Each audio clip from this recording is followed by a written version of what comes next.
आपण सायबर साठी पैसे ठेवलेत, पण अध्यक्ष महाराज एकीकडे महाराष्ट्रामध्ये अनेक गोष्टी करत असताना एक OYO नावाची एक हॉटेल चेन तयार झाली. अध्यक्ष महाराज, मी आता येताना बघितलं की शहराच्या 20-20 किलोमीटर दूर एका निर्जन ठिकाणी OYO, आणि मग मनात शंका आली की हे OYO हॉटेल चेन काय आहे. अध्यक्ष महाराज, ही अतिशय गंभीर बाब सरकारने लक्ष देण्याची आहे की या हॉटेलसाठी कोणत्याही ग्रामपंचायतची परवानगी घेतली जात नाही, कोणत्याही नगर परिषदची परवानगी घेतली जात नाही, कोणत्याही महानगरपालिकेची परवानगी घेतली जात नाही, आणि या हॉटेलमध्ये 1 तासासाठी खोली भाड्याने दिल्या जाते.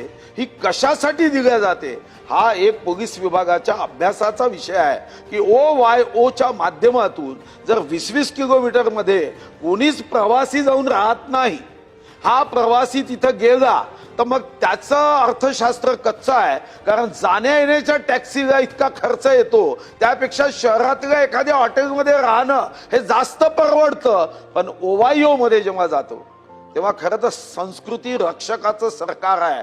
इथं जर संस्कृतीचा ऱ्हास होत असेल तर माननीय उद्योग आपला गृह राज्यमंत्री बसले आहे, त्यांना OYOचा अभ्यास करावा आणि एकदा महाराष्ट्रात किती OYO आहे याची माहिती हे माननीय मंत्री महोदयांनी देण्याची आवश्यकता आहे.